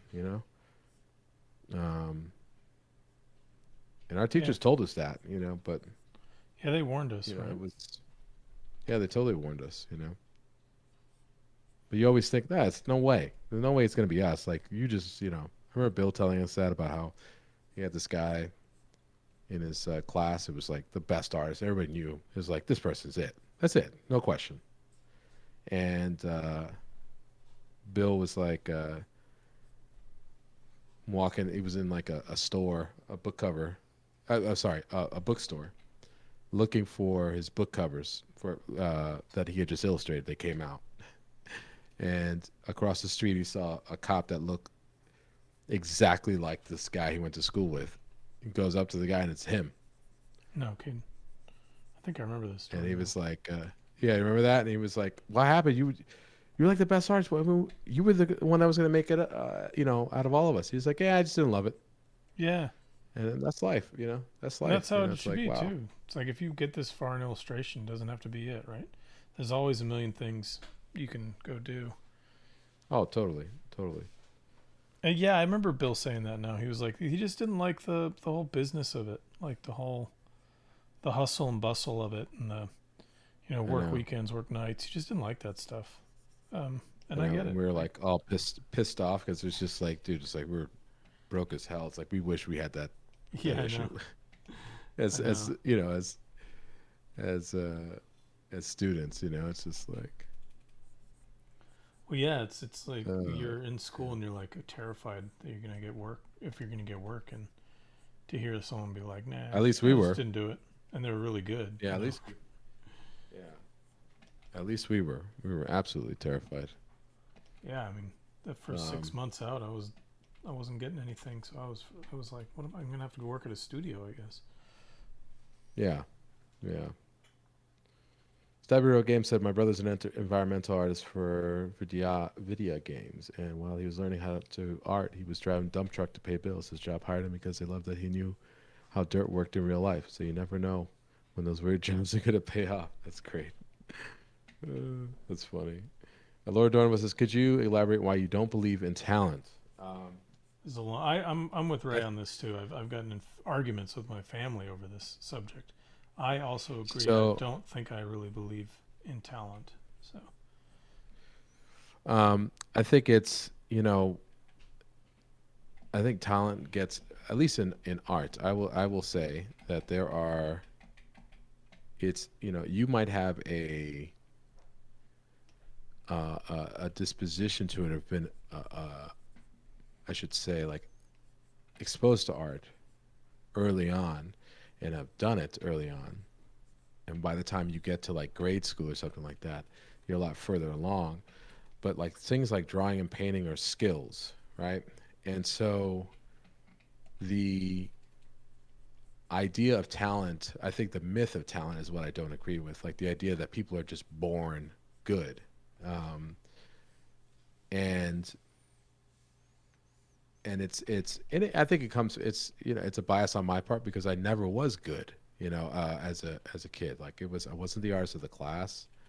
I was never, never. I was told often, like people were like, what, uh, and so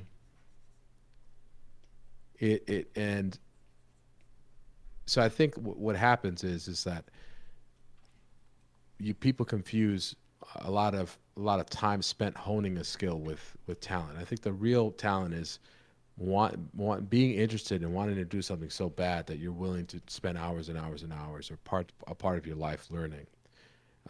And so we've Tyler and I've run into you know kids that were artists that were just are insane, are just like so good, but like they've been doing nothing but drawing since they were 3, and it's just like, well, yeah, if you do that and that's all you do, you're going to be pretty good, you know. Um, and so I think it's just along those lines. That's why I don't believe in it. It's a really poor explanation of why I'm much more eloquent when I'm not painting, trying to I so that mean I I can have I not have pull back. But a stance on this to take, and it's basically what Ray just said, but I think the myth of talent is actually a combination of a couple things like interest and opportunity and tons and tons of work, right? So like I kind of put it into a I try to put it into like a sports analogy in that, like the best basketball player out there is really good at what they did because first of all, they were really, really interested in becoming a really good basketball player. They had the opportunity wherever they lived in order to get the training needed to do it. And then they put in the, thousands and thousands of hours. It kind of blends into that 10,000 hours concept.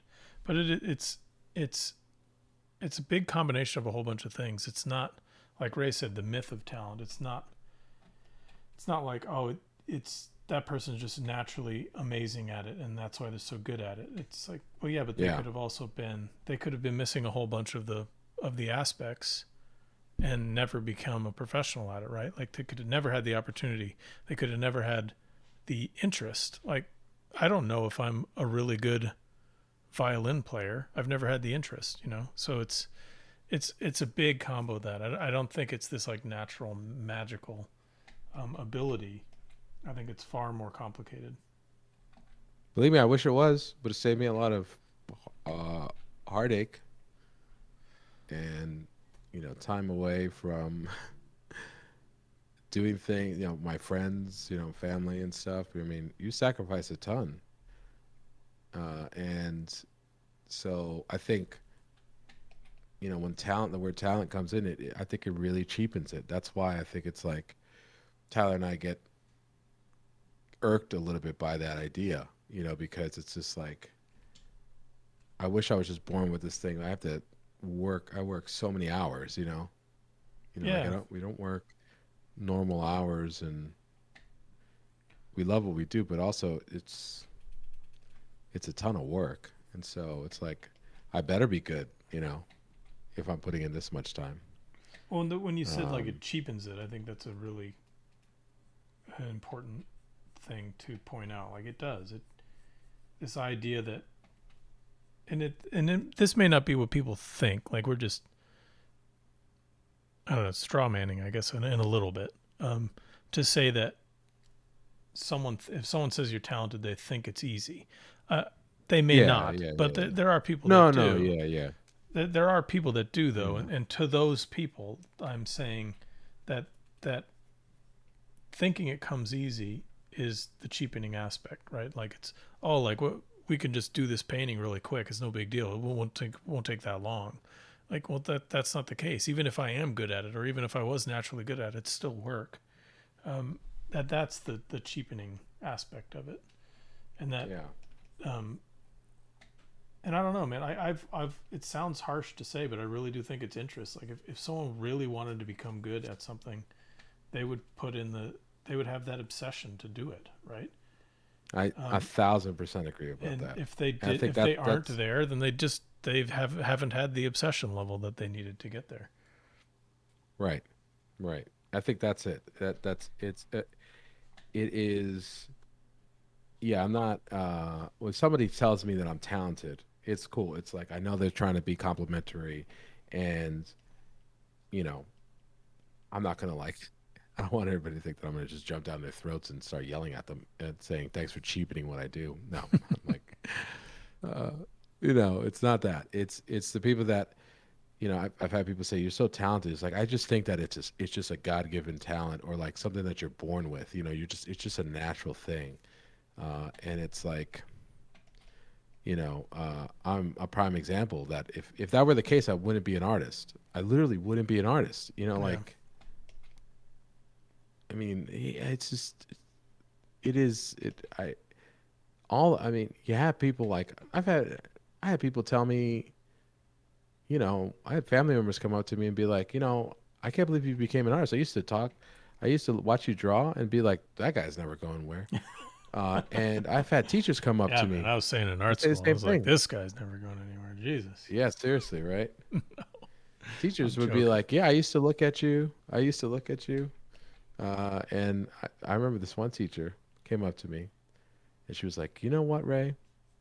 I used to look at you working and I used to think to myself, he is never going to get it. Wow. He is never going to get it. And I thought to myself, like, I look back on that now and I laughed and I was like, yeah, well, I'm glad I proved you wrong, sort of thing. But it was just like, you were a bad teacher. Yeah, yeah. You Well, I weren't mean, good. Like, remember you we weren't a had, good teacher. I'm not going to name names on this, but we had a teacher in art school that would just like, he would just throw up his hands and be like, some things can't be taught. And it's like, that's not true. It's That is 100% not not true at true. all. Yeah. Especially Yeah. in art, every aspect of it can be taught. Totally. Totally. Totally, totally, totally. You know, Jesus. I mean, like, I remember people telling me in grad school, like, and I probably said this ad nauseum, but the people, I mean, straight up said, like, you should, you should probably keep away from color. Color's just not your thing. You just don't have it. I think color is like an inherent thing. Wow. I'm sorry I And said like, that so many times, dude. I know. Oh, Tyler, leave me alone, man. This is that I Yeah, laugh no. at this idea because Ray, when I was at an art school, I would always message Ray to help me with color shit because I could never figure it out. So shows that teacher who Yeah, knows how yeah, to do no. color. I know, right? It's like, so it wasn't until Bill Mon really kind of, Bill was like the one who was the first of the teachers to be like, it is a system. Here's how you do it. Hmm. The trick to doing it is just doing it over and over again and being consistent about it. Yeah, End it's of not magic. explanation. Yeah, Like, it's not magic. that It's a appealed to magic me, trick. man. Yeah, me too. Because I like Me too. to. I'm very scientific about things. I like to understand how things work and why they work. So for him to pull the curtain back on it and be like, "This is how it works," it was such an eye opener. Yeah, and I'm I mean, both of us were really fortunate about that because, like, coming into grad school, we weren't the artists like we were coming out of grad school, No, no way. or you know what I mean, like, and so I think you get a lot of that stuff also from artists that also don't know why they're good, Hmm. don't know why they make it work. So a lot of self-taught artists have that like kind of explanation of things like that kind of feed that myth of talent. Like, I don't know, I know it works. Like, or it just felt right. And there are ways you could actually deconstruct that. There are answers to that. And it could have they could have come to a solution just by through basis of trial and error, like, or just the fact that it worked. Which is like, And that's totally fine. yeah. But Well, it's I think it's I just think that something that we learned was that by being told that any of these ideas can be taught, it helped us to see better, like to deconstruct things. Usually when you I think when you don't think something is doable, you don't even look at it critically. You're just like, that's incredible. That's like looking at like Alphonse Mucha's Slav epic or something. He's like, that's impossible. Nobody could have done that. right, But if you sit right, and if you're under the impression, or if you have the concept in your head that all of this is stuff that can be learned, you'll deconstruct it and be like, oh, okay, I can actually see now what was being used here and what was being used there and what technique was being used here. And then it's not as monumentally impossible to you. And then it's like, well, that's actually doable. It's just a matter of logistics. It's just, I don't know. There's a lot that goes into that way of thinking. If you think like it's yeah, impossible and magical, then you're never going to try. yeah, yeah, yeah. Yeah, like Cellulose Art says, you know, uh, it's like teachers or parents telling kids they're bad at math and there's nothing they could do about it. Yeah. And it said, not Yeah. true. I tutored so many of my friends in math. They always viewed it as puzzles. I love math and science, so I never fell behind. But once you have gaps in the fundamentals, you simply can't understand how to solve stuff. 100%. It's Hmm. like 100%. 100%. I remember I struggled so much in math. And I remember one time a teacher came in, filled, well, I was like in high school, subbed my class. It was like a sub, like she had filled in for one of my teachers who was sick. And she taught a lesson. And the whole class was like, "Can you stay here forever? Like, we finally understand what you're saying. Like, we understand why that works." Like, and just explaining it. I think that's the thing. It's like I think bad education, or not ineffective education Yeah, that's it. does that. Ineffective. Yeah. Because I had It's that with, it's I mean, I think I've said this, I told you this when we were at the academy. Like, I learned more in the first 2 weeks there than I had in my whole career, because I went to undergrad for art. I learned more right. at the academy in 2 weeks than I'd ever learned in art. And Yeah, it's like, oh, yeah. it was just not great instruction. No offense to those teachers, but they No, it weren't giving wasn't. me the Yeah, no tools needed. offense. No, not to be do the type of art that we wanted to do. Absolutely not. Yeah, And no, we, not at all. the thing is that we knew like in the back of our minds that there was an issue. Like everyone came to that realization at the academy. It was like we knew something was up. We Yeah. knew that it wasn't just like a thing that you had, and it was just like it was confirmation. It was that we weren't crazy, uh, and that there were people out there that could teach this stuff. Yeah, and I think at least the formula for what we experienced was that we were being taught by people that were working artists. So they had the Yeah, tools right in front of them. yeah, absolutely, absolutely. And you realize like the people that you look up to now are like people who were you look at them differently. I think also like as a student, we learn to not mythologize the artists. Like, oh, they're just incredible. They can't be. They're good. Like it's like, well, like yes, they are super good. Like Dean Cornwell. I used to look at Dean Cornwell. I was like, there's no way. I don't even know how I could paint like that. It's incredible. Yeah, yeah. And it's not like I can paint like Dean Cornwell. Geez, I wish I could. Um, but I understand. I didn't until I was taught to deconstruct and basically told, hey, these people are just normal people like you and me. Uh, here's they just had to follow a certain set of they followed a system. They had a process of figuring things out. It humanized them, and so it's just like, okay, now you're not this like incredible. You're incredible, but I understand why you're incredible. And it actually makes the artist be that even better than what you thought previously. Like, Yeah. it makes them even more good. The more you understand about art, the more you realize like how good the best artists are, or like artists that have stood the test of time, I should say. I've kind of seen that in, um, when someone, we have a friend, Kate and I have a friend who's like a music composer. So he knows music really well. And you'll see that, like him break down how, like, let's say like Paul McCartney's composing a song.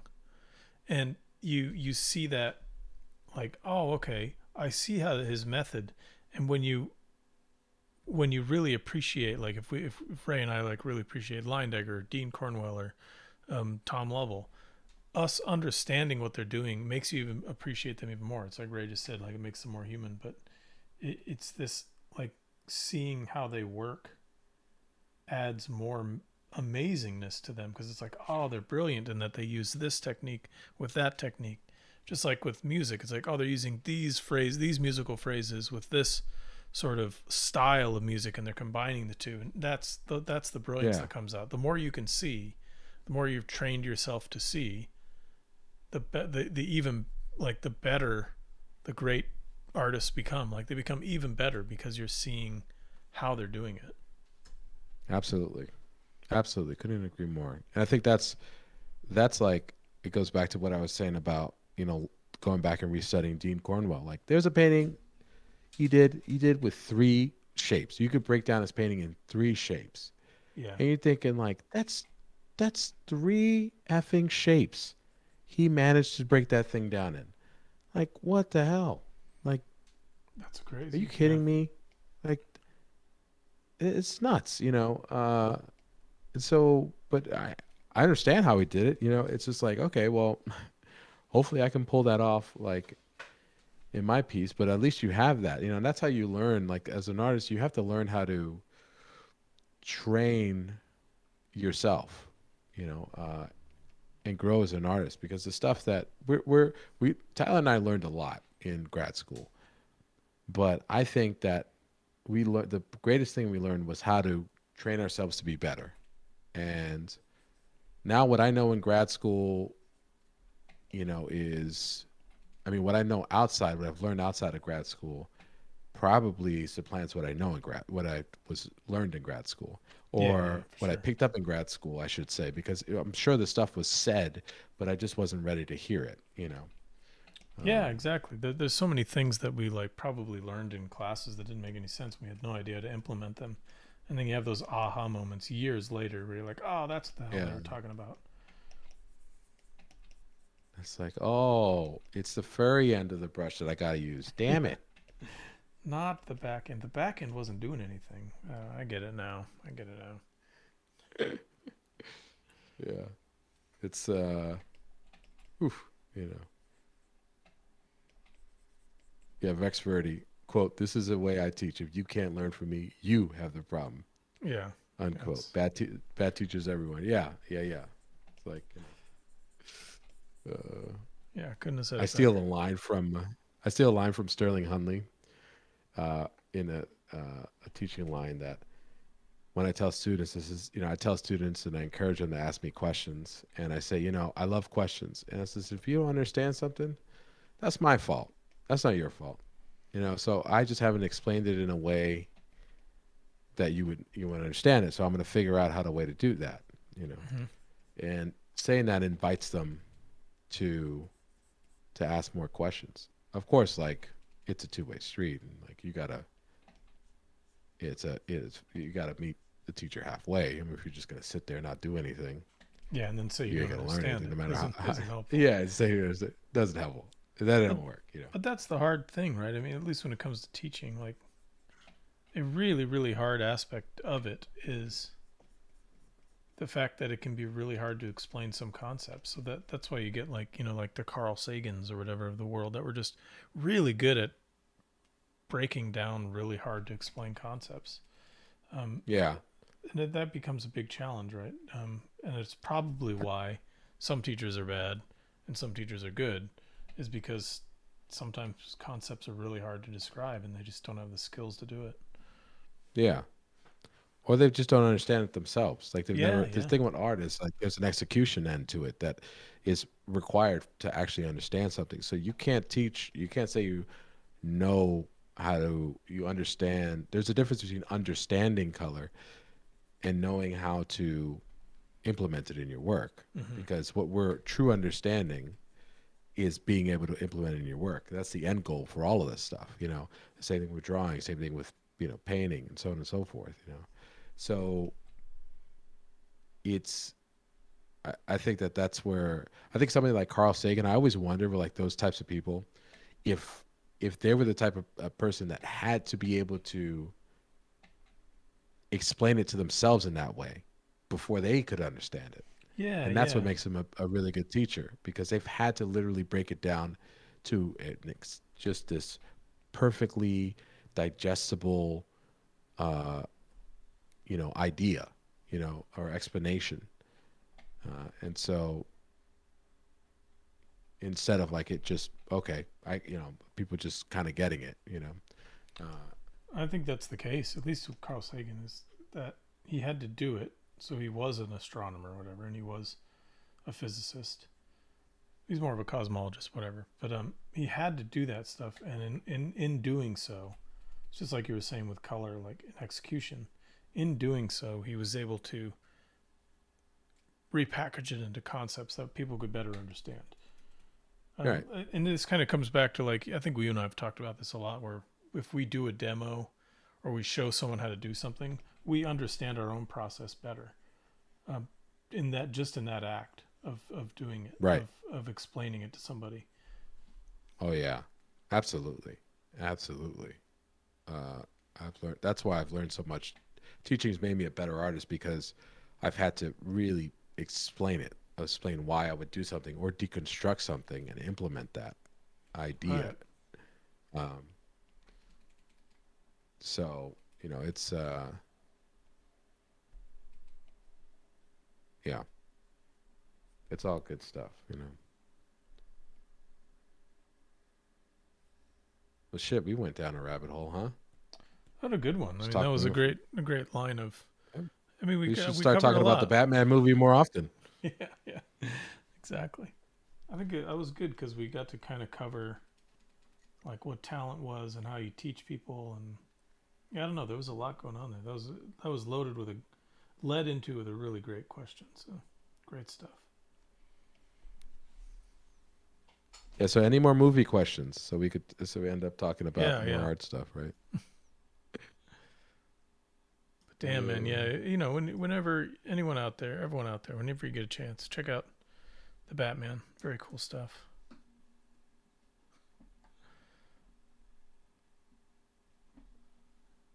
Well, I think I'm getting to an interesting place with this guy.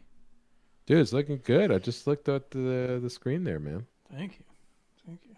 I kind of like it. I think I need to do some. This is what happens when you don't get good reference. I'm going to have to do some like anatomy adjustment, which means I'll probably need to get some reference for this guy. You thinking about what are you gonna do? Sculpt it or take reference in your? I might just take some because it's really simple. I think it'd just be Yeah. way more involved if I tried to go into DAZ or Sculpt or anything. I'll probably just take some quick reference. I get better folds out of it and just better details. So I'll probably do that this weekend. But I like where I'm sitting here with it. I like I what you love got that. going Now on, all the man. movie Oh all the wait. movie questions are coming in. How Okay, about okay. What do Dark we got? City? Thoughts on M Night? How about Dark City? Lord Dornwell. How Sabiro Games says that. Lord Dornwell says thoughts on M Night's movies. Movie Oh question. man. What's better off? Okay, I'm gonna rattle them off. I'm gonna rattle them off really quick. Yeah, yeah, do Love it. Dark City, awesome. M Night Shyamalan movies, really like the first three and most of the first two, Signs and Unbreakable. Love Unbreakable. In fact, I think Unbreakable is the best of his movies. Why is Better Off Dead? Okay, okay. I'm not gonna keep rattling off questions, but that is a great movie. Go, Tyler. Go. You gotta keep rattling off questions, man. Well, I mean, this Rex Verde, I love you, and and I love Better Off Dead, but the best of the '80s high school I want. comedies is The Breakfast Club or Ferris Bueller's Day Off. So there, I said it. There, I said it. I think Spaceballs. I grew up with that. Big Oh Trouble in Little yeah, China Fat Baron's question in the about 80s. Denny. Yeah. Oh yeah, Big Trouble in Little China's '80s baby. One of the best movies ever. Fat Baron's Denny Villeneuve. I never know how to say it. Denis Villeneuve. I think it's. Villeneuve, that's it, Villeneuve. The most unlikely epic spectacle director of the last couple years, or what? Oh, yeah, I totally agree. He kind of came out of the gates pretty quiet, especially with his like stuff that he did before Sicario. Like he's like French Canadian or something, isn't he? Um, Yeah. that stuff's like really quiet. Even Sicario is actually really quiet. Like it's a quiet movie. Pacing's really slow. It's not like an epic science fiction film. Like you wouldn't see Sicario and be like, oh yeah, so this guy should do Dune. So it's I or think Blade Runner. or Blade Runner. Yeah, I think it's Arrival and Blade Runner kind of put him in the position to get to Dune. But yeah, totally unexpected. You'd think Dune would have gone to um, Christopher Nolan or Ridley Right. Scott, right? Like, why didn't Ridley Scott do Dune? I got my own opinions as to why that didn't never happen. But He um, it was back in the day when it was he almost did it before he was asked before David Lynch was. oh, really? Yeah, yeah. Well, I mean, I would Yeah. imagine that he would have been asked, Gladiator times, when he was sort of at the height of his career as a filmmaker. But yeah, I don't know. Denny's come out of the gate like a master. He's just the people he works with, the cinematographers and the editors. Like the guy who edited Dune is a genius. He really, I think there can be a problem with some directors where they put all of their, maybe it's like the Michael Mann effect. Like they try and do too much, whereas before, like early Michael Mann movies, he let people do stuff, and then as he moved away from those movies, he started trying to do too much of the filmmaking process. Whereas like Denny's very clear about he's going to let the cinematographer handle the photography. He's going to lean on those experts and those artists to work with him to make a culmination, like a teamwork film. Um, I think that's super important, especially for super complicated movies like Dune or Blade Runner. Yeah. Oh my God. Yeah. You can't do that by yourself. You know. Yeah. It's like a captain of a ship. It really is. It's just like there's literal physical limitations. Yeah, you got to. It's the reason why Star Wars was as good as it was, because it wasn't one person doing it. It was all editors. Right. It was all these people coming together, great artists given freedom to do a lot of cool design work. It's not when it's, I don't know. I think movies suffer when there's like a ton of one person with all the creative control. Or if they're not reined in, Yeah, yeah, Like, you can have great artists, but if they're like they don't have any, if you don't tell them what you want, or like have or just tell them to go off, and they want to do their own thing and not have a connection or any sort of guidance, then they could turn up with a lot of great stuff that really has nothing to do with the movie that you're trying to make. hmm Right. I mean, yeah. No, I totally agree that there's a it's like lot of. this is sweet, I mean, there's so much that I goes think into it. the prequels happened that I think that happened with the prequels. Like you had some like incredible artists, but sometimes they were coming in with like some of their ideas, like the cinematography, like the way it was shot. Sometimes it was just like random, Yeah, it like wasn't. whoa, I think. stylistically random. It wasn't consistent. Yeah, that's something that Mike talks about in Red Letter Media, I think, really well. Even though he's doing it as a character, he's kind of going over the aspect that what failed here was that a lot of people were not given their like expertise in their, you know, in their areas. Like editing would have been a really strong thing to have in something Right. like the prequels. Like better editing would have been great. Better pacing, which would have been down to the screenplay. Better cinematography, which would have been down to like hiring a really inventive cinematographer. So like a lot of things are going on there that didn't seem to be addressed because of I think just like the star power of George Lucas. And also, I mean, now I honestly think it's impossible to make a Star Wars movie in the vein of like something like Empire Strikes Back. Like I think it's I shouldn't say impossible, but I think it's impossible. I think there's just too much money behind it now.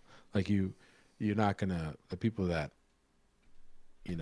own the property aren't gonna let you do anything outside of a brand, like it's gonna be very controlled because you don't want to mess up. There's too much writing on it, you know. Yeah, yeah. There's too much at stake, Yeah. I don't think it'll ever with that many restrictions, I just don't think it happens. which is too I bad. think it But it's happened with also like that means like, well, franchises just are inherently going to have a hard time there. yeah, yeah. Like the Marvel movies, like who knows if they've done a heck of a job being consistently good for Yeah, as long as they have. it's It's like extremely I impressive. I don't know. I mean, I think that's history making right there. I don't know if there's anything that could compare to that.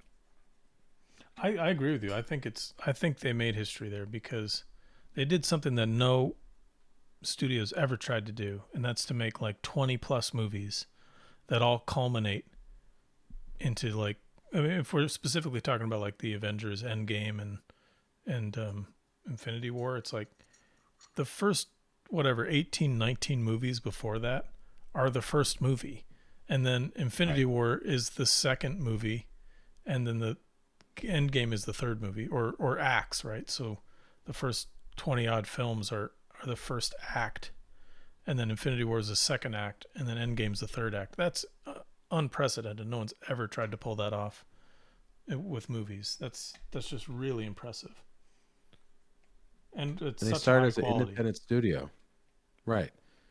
And that's them starting as an independent filmmaking studio.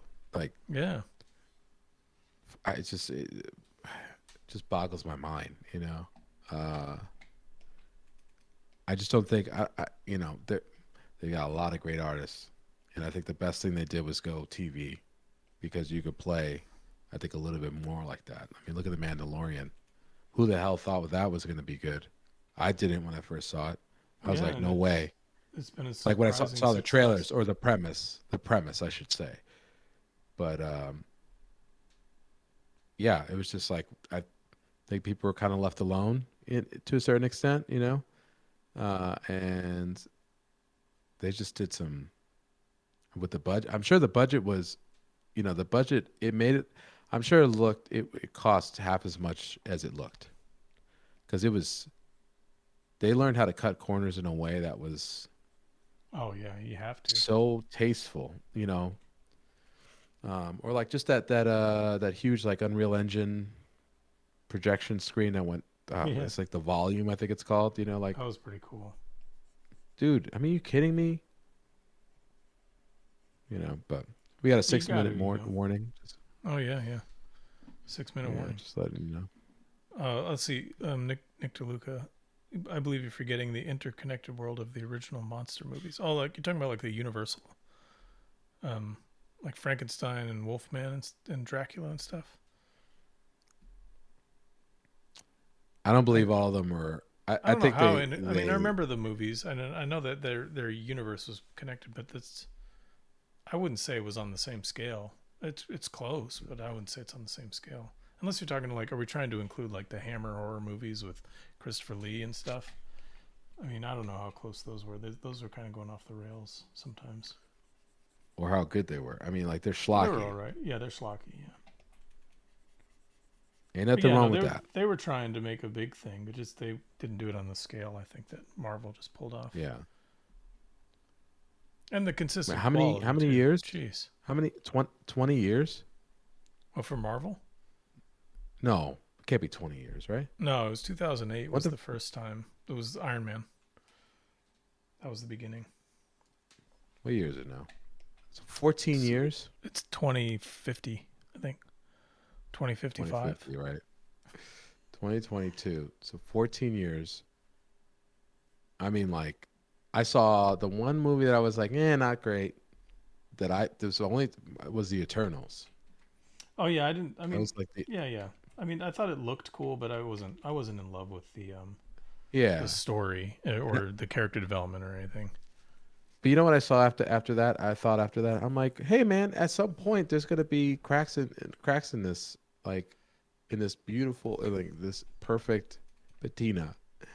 You know, if you keep using it, it's just That's gonna the wear yeah. down. And That for me, I think it's like the investment issue. Like in order to get caught up with all these, you got to watch. Like the gate to entry is huge. You have to watch so many movies to know what's going on. And if you have watched them all, the payoff is really wonderful. But if you haven't, it gets really tough to know what's even happening. yeah, but the great thing about those Avengers movies is that you could watch the first one and then you just watch three movies. You don't have to. I think that's the mark of a great movie, though. Yeah, I agree. You I could agree. kind of,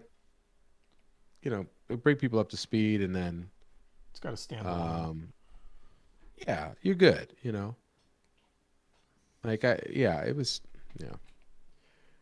Yeah, Stab Game says just checked after daylight savings goes away. Did you hear about that? Oh, I heard That they're they're doing getting. away with it? I'm really excited. I imagine it's not going to be good for like farmers or something, but I'm excited they're getting Well, rid of it. after daylight savings time goes away, Tyler's right. 2050. Yep. I Oh yeah, told you. 2050. 2050. It's like I don't know, man. You're high latitude. Winter's pretty rough. I mean, we might be higher up here than you are, but like the sun sets at like 4:30 in the middle of the winter here in Seattle. Yeah. Yeah, it gets pretty dark pretty early. Um, but where I'm at is the winter is, it's a fun time. But yeah, it is. It's a bummer when the lights go down or the sunlight is just limited. Yeah, yeah. I don't know. It's kind of weird because at least when it comes to the whole globe, we're in a weird location where it affects you pretty massively. And it Right. will be weird if We're they're not like moving. Iceland. Yeah, but if in Iceland, you're not even going to notice if you changed 1 hour. It's still dark all day. Or if you're in like the equator, like it doesn't matter. It's 12 hours, 12 hours. You're not changing anything. They don't even have daylight savings down there. So we're in this weird spot where you kind of maybe have to have it. I don't know. It's a tough debate. Yeah. Oh, I see what you're saying. Yeah, yeah, yeah, yeah, yeah. I see what you're saying because it's gonna get darker even earlier. Right. Yeah, well, I see what you're saying. during the shift will be pretty intense on the other side. Right. Um, Right. so yeah, it's just you can see why they had it, but I'll probably be pretty happy. I always hate the time shift's always kind of a pain. Well, Tyler, on that note, somber note, Have we reached the end? we're we've reached. Well, we need enough time to do our outros. So, Dude, and yeah, it is well, 2050. well, it is 2050, so it's been the longest episode on in history. Uh, Oh, when you're so traveling I'm really gonna be fast, time flies. right. So I'm gonna be continuing this underpainting, just starting now to see the lights coming through, um, and yeah. I've been, so what are you? What are you gonna keep working I on think this in grayscale? yeah, I think actually next week I'm going to start pushing in some colors and kind of do maybe some color sketches before I really tighten up the drawing here, anatomically and all that stuff. So Yeah, um, yeah. I think I'll mess with some colors, and then I think probably after next week, if I can fix the anatomy and stuff really quick, I think I'm ready to kind of start going to paint on this. So I'll probably try and do an original and maybe bring people through that process. But we will see. Sweet. We will see. Oh, you promised it. That's it. I promise. It's true. Well, It's more of a matter of technically getting my setup to work on my easel, which is right over here. yeah, So yeah. We could talk about that we can make that work. I off think. camera. Yeah, we could make it work. Yeah.